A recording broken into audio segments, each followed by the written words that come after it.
بسم اللہ الرحمن الرحیم۔ السلام علیکم۔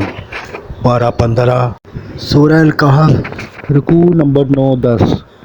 حضرت موسیٰ علیہ السلام اور خضر علیہ السلام کا واقعہ بیان فرمایا، جس میں کشتی ڈبونا، لڑکے کا قتل اور دیوار کی درستگی بیان کی گئی۔